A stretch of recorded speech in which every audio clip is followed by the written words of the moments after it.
So today, I am in the 2025 Hyundai Tucson. It is a pretty unique, neat vehicle. I've put on over 400 miles in this guy, and I'll be honest, I have some things to talk about. Things I really like, things I like more than I at least originally thought I was going to, and then on top of that, things I didn't like as much. So today, let's talk about the 2025 Hyundai Tucson.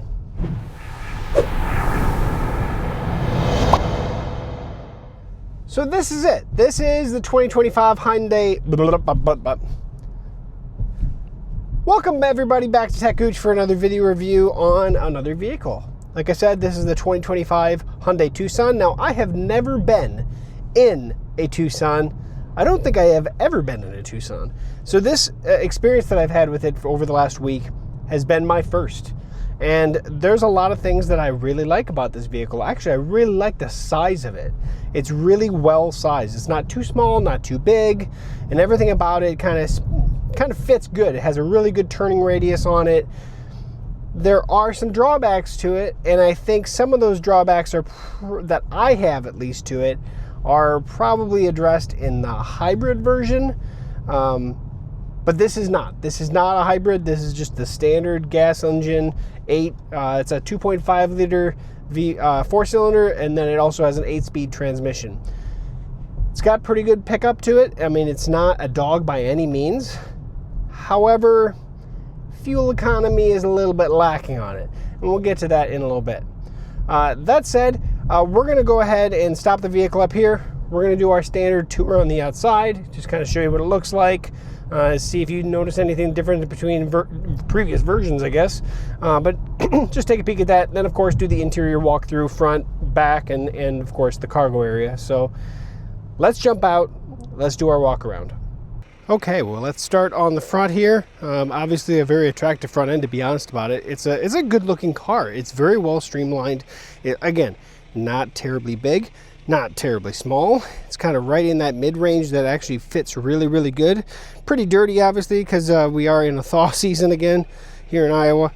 After our first real snowfall, we're losing it all again. But that said, that is the front and I guess the outside walk around of the Tucson.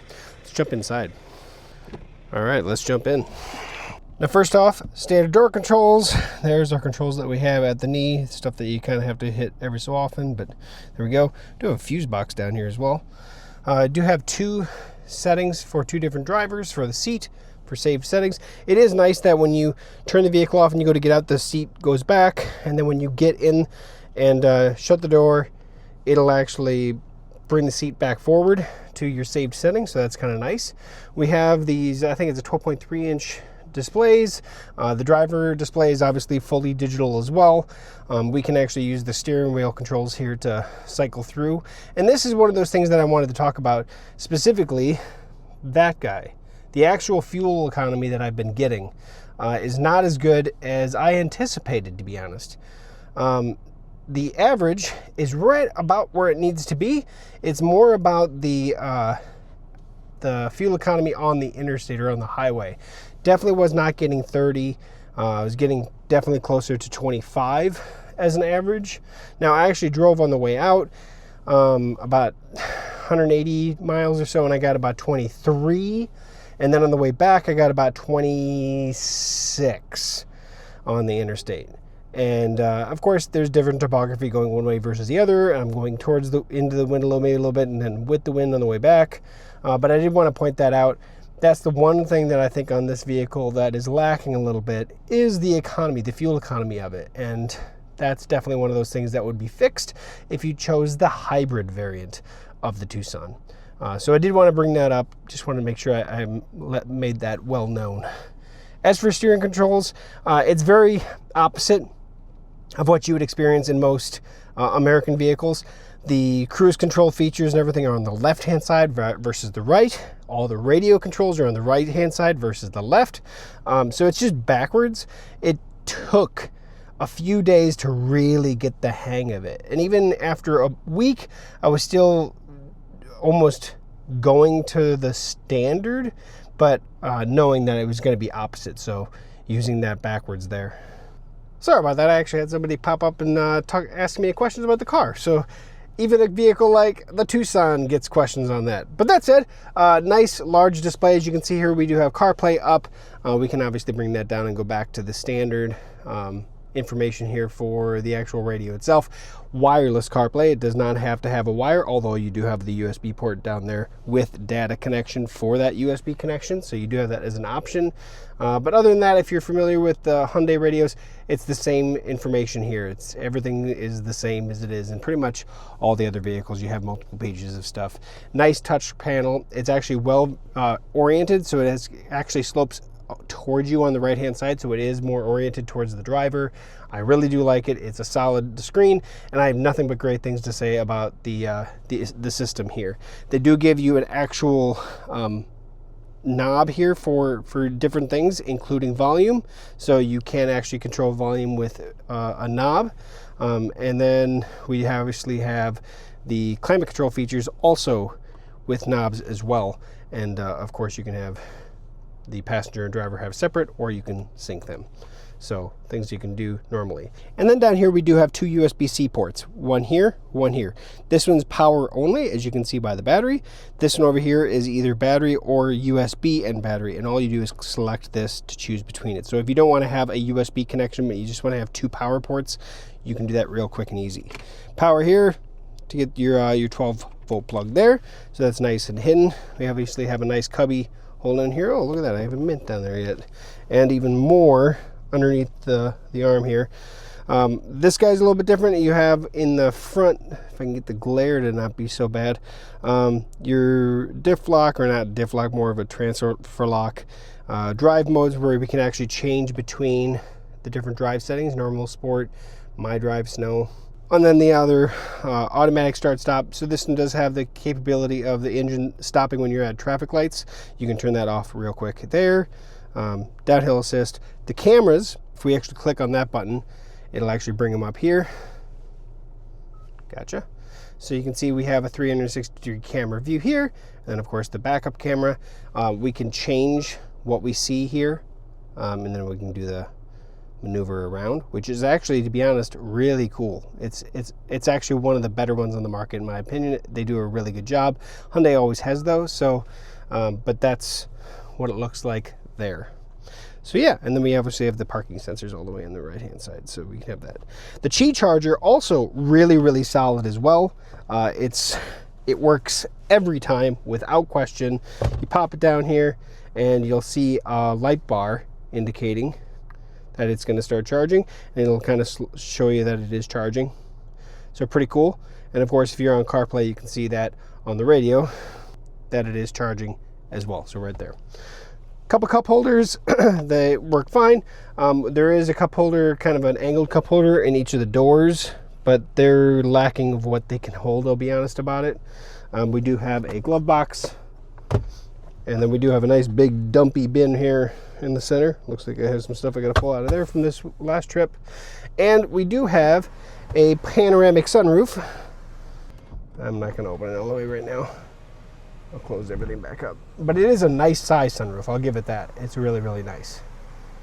Let's jump in the back seat. Oh, you know what, be honest real quick, you can see the tissues. There's a nice little ledge there for the passenger to have some storage space. So I did want to point that out as well. So let's head to the back seat. Okay, now the back seat I do have, or front seat I should say, I do have put back to a very comfortable level, but you can tell there is a ton of legroom in this. For the size of SUV this is, there is just a ton of space in it. Seat heaters on this version, which are controlled here on the door for both sides. Do have our vents, two USB-C ports down below for charging. Look, there's everything that you really need in this, including a nice armrest with cup holders so that is stowable. Now I will say this, these cup holders are tiny, not everything fits in them, so do mind going into that. I wish that they would have a little bit larger opening for this, because like a standard 20-ounce Yeti does not fit in this, so something to say. Okay, let's check out the cargo area. Almost forgot, back seat also in the doors, also have an additional cup holder on both sides. But of course, there are cup holders. These are a little bit nicer than the ones up front in my opinion, but there they are. Also, the back seats are reclinable. So right down here, you can see I can pop it up. And that's obviously for stowing as well. But you can see you can actually lean these back. Let me get a little bit better angle.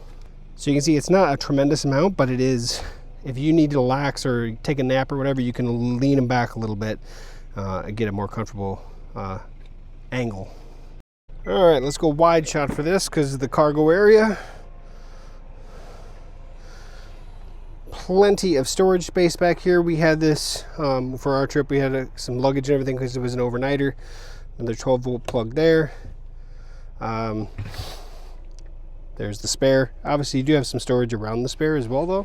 So there is that. Also, from back here, we can actually, from both sides, you can stow the seats. So if you, hey, I need to stow these, I don't have to go up to the second row. I can just pull on this lever, and down she goes. Do the same thing on here as well, but I'm pretty sure it's going to hit my seat. Yep, it's going to hit. But so you might have to adjust the front seat to get that to go all the way down, or just stop in there to push. But quick and easy to stow the seats. Let's take a peek at the engine compartment. So we do have the standard stick to hold the hood up, but there's what the 2.5 liter 4-cylinder looks like. Easy access to the battery. I do like that. Yeah, not bad. So that's the 2025 Hyundai Tucson. Most of the things that I really do like.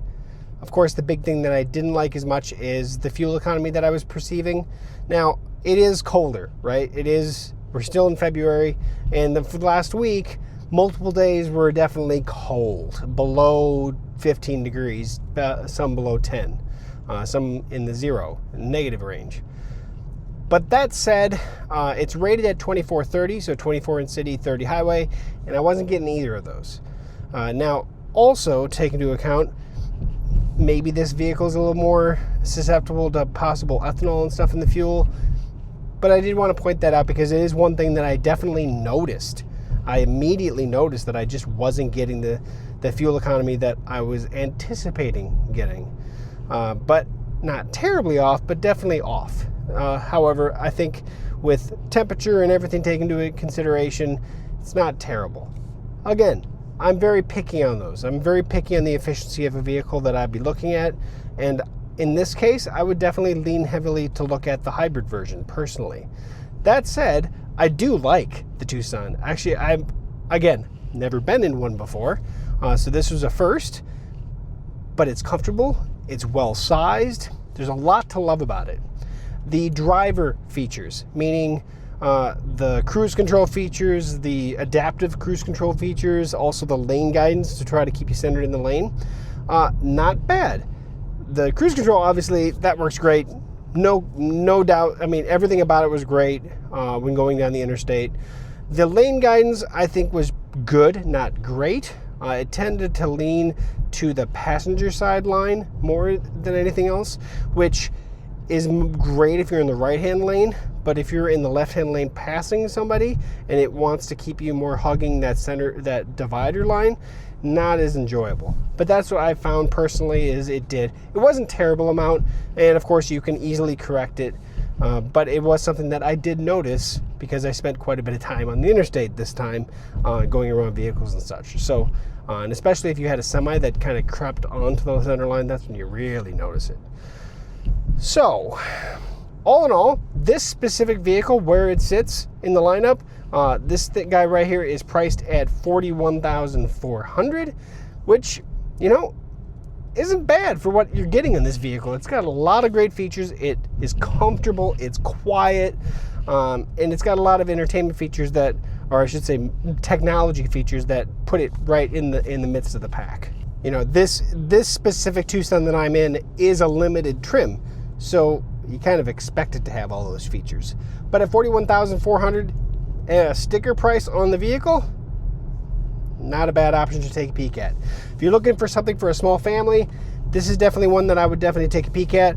Again, personally, I would probably really want to drive between this and the hybrid version. I have never driven the hybrid version, of course, but just the efficiency improvements alone would make me a happier person.